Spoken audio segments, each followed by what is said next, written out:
ನಮಸ್ಕಾರ ಸ್ನೇಹಿತರೆ, ನಾನು ನಿಮ್ಮ doctor Deepa Rani Shekhar, transform life programs ಇಂದ ಲವ್, ಲೈಟ್ ಅಂಡ್ ಗ್ರಾಟಿಟ್ಯೂಡ್. ಬೆಳಗ್ಗೆ ಏಳೋದ್ರ ಬಗ್ಗೆ ಮಾತಾಡ್ತಿದ್ವಿ. ಬೇಗ ಮಲಗಿದ್ರೆ ಬೇಗ ಹೇಳ್ತೀವಿ ಅನ್ನೋದು ಒಂದು ನಂಬಿಕೆ. ಆದರೆ ಕೆಲವೊಂದ್ಸತಿ ಕೆಲಸದ ಪ್ರಯುಕ್ತ ಅಥವಾ ಬೇರೆ ಜವಾಬ್ದಾರಿಗಳಿಂದ ಬೇಗ ಮಲಗೋಕ್ಕಾಗದೇ ಇರ್ಬೋದು, ಬೇಗ ಮಲಗಿದ್ರೂ ಬೇಗ ಹೇಳಕ್ಕಾಗದೇ ಇರ್ಬೋದು. ಸೊ ಯಾವಾಗ ಮಲಗಿದ್ರೂ ಬೇಗ ಹೇಳೋ ಒಂದು ಇಫೆಕ್ಟಿವ್ ಸ್ವಿಚ್ ನಂಬರ್ ಅನ್ನ ನಾನು ನಿಮಗೆ ಶೇರ್ ಮಾಡ್ತೀನಿ.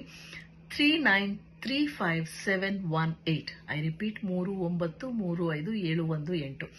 ತುಂಬಾ ಸತಿ ಚಾಂಟ್ ಮಾಡಿ ಇದನ್ನ. Left side of the body blue colour sketch pen ಅಲ್ಲಿ ಬರ್ಕೊಳ್ಳಿ. ಹಾಗೆ ಎನರ್ಜಿ ಸರ್ಕಲ್ ಕೂಡ ಅದೇ ಕಲರ್ ಅಲ್ಲಿ ಇರಲಿ. ಎನರ್ಜಿ ಸರ್ಕಲ್ ಏನೊಂದು ಗೊತ್ತಿಲ್ಲ ಅಂದ್ರೆ ನಮ್ಮ YouTube channel transform life programmes ಹೋಗಿ ಸ್ವಿಚ್ ವರ್ಡ್ಸ್ ವಿಡಿಯೋನ ನೋಡಿ. ಇನ್ಫ್ಯಾಕ್ಟ್ ಮೋಟಿವೇಶನ್ ಮತ್ತೆ ಬೆಳಗ್ಗೆ ಹೇಳೋದು, ಈ ಎಲ್ಲ ಸ್ವಿಚ್ ನಂಬರ್ಸ್ ನ ಒಂದೇ ಎನರ್ಜಿ ಸರ್ಕಲ್ ಅಲ್ಲಿ ಕೂಡ ಹಾಕ್ಬೋದು. Thank you so much for joining me. ನಾನು ನಿಮ್ಮ doctor Deepa Rani Shekhar, transform life programs ಇಂದ ಲವ್, ಲೈಟ್ ಅಂಡ್ ಗ್ರಾಟಿಟ್ಯೂಡ್.